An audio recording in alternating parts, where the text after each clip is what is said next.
Bonjour à tous. Donc tout de suite rassurez Paul, on va par l'abaissement du niveau des débats de ce matin ne pas vous faire regretter de n'être venu qu'une journée, donc vous permettre de profiter pleinement des 2 journées.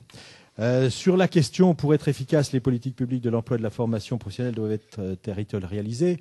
Moi, ce que je vais vous apporter aujourd'hui, ce n'est pas la réflexion d'un expert ou d'un chercheur, c'est le témoignage d'un technicien qui doit coordonner la mise en œuvre de dispositifs ou de politiques publiques de formation professionnelle dans le cadre d'orientations définies par des élus, dans le cadre des compétences dévolues au conseil régional et dans le respect, et ça c'est souvent moins drôle, mais ça fait aussi partie du boulot, d'un budget contraint. Ce qui fait qu'assez vite, il y a des principes de réalité qui viennent percuter la vision prospective ou la mise en œuvre des dispositifs. C'est une dimension qui est tout à fait importante. Un rappel aussi sur les collectivités en France et pourquoi les conseils régionaux ont la compétence formation professionnelle. Ce n'est pas par un pur hasard, c'est que le législateur a choisi de transférer aux conseils régionaux la compétence formation professionnelle parce qu'il leur avait déjà transféré la compétence d'aménagement du territoire et la compétence de développement économique. Et que c'est bien dans ce cadre-là que les conseils régionaux ont été amenés à avoir une compétence générale en matière de formation professionnelle, avec au fil des années un renfort, même si on n'assiste pas en ce moment à un renforcement de la décentralisation, mais bien plutôt à un mouvement inverse. C'est quand même les conseils régionaux qui ont la compétence première en matière de formation des demandeurs d'emploi, en matière d'apprentissage, mais aussi en tant que partenaires, vont sur le champ de la formation des salariés en lien avec les partenaires sociaux et les OPCA. Et c'est également parce que les régions ont une compétence en matière de développement économique qu'il est important de considérer les différents territoires. Alors si on en vient spécifiquement aux compétences de formation professionnelle, pourquoi le territoire doit-il s'imposer, doit-il être pris en compte? Je crois que une action de formation professionnelle n'est jamais un produit en soi et que pour atteindre les objectifs qui sont ceux de la formation professionnelle, c'est-à-dire permettre à un individu d'accéder à son projet de vie ou qu'il passe soit par la mobilité professionnelle choisie, soit par un choix d'élévation de son niveau de connaissance ou de compétence, soit parce qu'il se trouve dans une situation de mobilité forcée. Ce n'est pas une action de formation uniquement à elle seule qui peut résoudre ce type de problématique. Il faut, pour les gens qui sont en charge de la construction des dispositifs de formation professionnelle et pour les gens qui les mettent en œuvre, avoir des connaissances qui sont liées aux bénéficiaires de ou aux futurs bénéficiaires de cette action de formation, qu'on parle d'individus ou qu'on parle de groupes. Il faut aussi avoir un certain nombre de connaissances en matière d'environnement économique. Effectivement, la formation professionnelle a un lien très fort, je ne parlerai pas d'éducation ce matin, mais de formation professionnelle, elle a un lien très fort à l'emploi et à la capacité à permettre aux gens qui souhaitent suivre une formation professionnelle de pouvoir s'insérer durablement dans l'emploi ou dans le projet qu'ils ont choisi. Et donc, pour cela, il faut effectivement être en dialogue avec l'économie pour permettre d'avoir des dispositifs de formation qui donnent de réelles chances de déboucher. L'environnement institutionnel, c'est vrai que la situation dans une région comme la Bourgogne, qui est très étendue, qui a une très faible densité, qui a des zones urbaines telles que Dijon, mais qui a aussi des zones rurales à très faible densité, je veux dire, l'environnement pour le demandeur de formation ne sera pas le même et les réponses que nous pourrons lui apporter ne seront pas les mêmes. Et puis, il y a l'environnement aussi relatif à l'offre de formation. Alors, pourquoi il est important d'avoir cette approche territorialisée? Parce que ça nous permet de connaître les différents points nécessaires à la construction de dispositifs de formation que je viens d'évoquer. L'objectif du Conseil régional de Bourgogne, comme je pense des autres conseils régionaux, je salue notamment Laurent Lacour, mon collègue de PACA qui est dans la salle, c'est bien l'égalité d'accès à la fois pour les individus, l'égalité d'accès à la formation professionnelle et pour les territoires qui sont dans le périmètre géographique de la région, d'avoir un égal accompagnement par rapport à leur projet de développement. Égalité d'accès et égalité d'accompagnement, ça ne veut pas dire la même chose. Je ne voudrais pas qu'on pense qu'une approche territoriale, c'est mettre la même chose sur l'ensemble des territoires. Ça conduit à l'échec.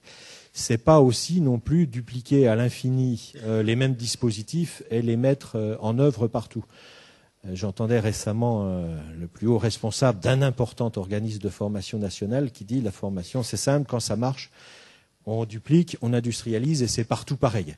Je veux dire, on ne se retrouve pas forcément très bien dans cette définition et effectivement, favoriser l'égalité des chances pour les citoyens, c'est bien permettre à chacun, en fonction du territoire dans lequel il exprime sa demande, de lui permettre d'accéder aux dispositifs qui vont lui permettre d'atteindre son projet.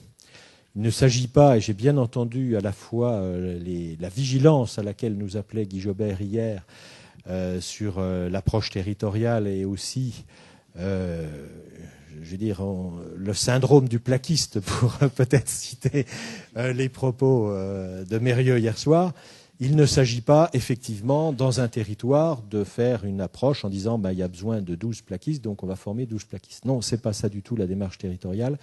C'est bien de mettre en place, en fonction des caractéristiques et des possibles d'un territoire, des dispositifs adaptés qui permettent aux gens de poursuivre leurs projets. Et on sait que dans les territoires ruraux, le premier obstacle à la mobilité pour se former, c'est l'accès à un premier niveau de qualification. Et donc, il convient de travailler avec les territoires pour mettre dans chacun d'entre eux le premier niveau d'accès qui correspond aux caractéristiques des publics de ce territoire. Et on n'aura pas les mêmes choses à devoir mettre en place, que l'on soit dans une zone urbaine sensible, dans un centre-ville où il n'y a pas trop de problèmes, ou dans une zone rurale qui est loin de tout. Ça, c'est pour ce qui concerne les individus. Et bien évidemment qu'il ne s'agit pas, par ces dispositifs de formation, à les contraindre ou à les maintenir dans ce territoire. L'objectif, c'est bien de leur permettre d'accéder aux dispositifs de formation dont ils ont individuellement besoin.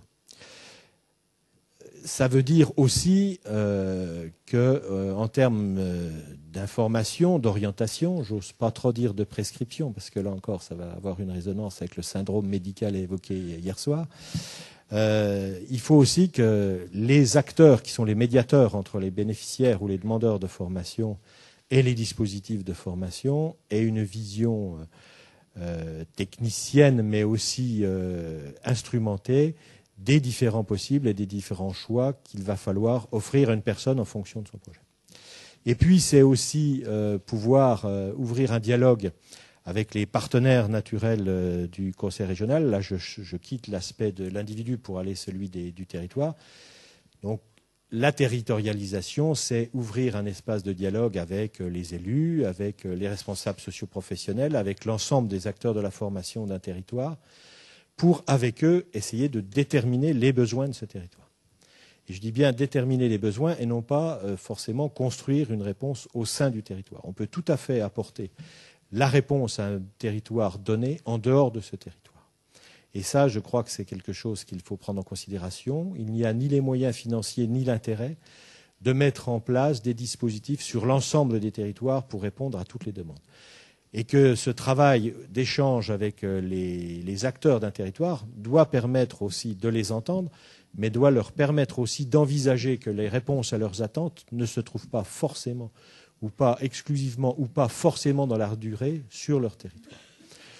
Donc, pour ces éléments-là aussi, je crois que les politiques de formation professionnelle, je parlerai moins de l'emploi, c'est moins notre compétence au Conseil régional, mais la démarche est un peu la même. Je crois que pour pouvoir réussir la mise en œuvre de dispositifs de formation professionnelle qui respectent ces principes d'égalité d'accès ou d'égalité des chances ou d'égalité d'accompagnement, et pour permettre à chacun d'avoir la réponse à son interrogation dans la mesure des moyens délégués disponibles et de l'offre disponible aussi sur un territoire, il est absolument nécessaire de rentrer dans ce dialogue permanent avec les acteurs d'un territoire pour, avec eux, faire ce travail d'identification des besoins et ce travail de construction de réponses, sachant que les réponses pourront se trouver dans ou en dehors d'un territoire.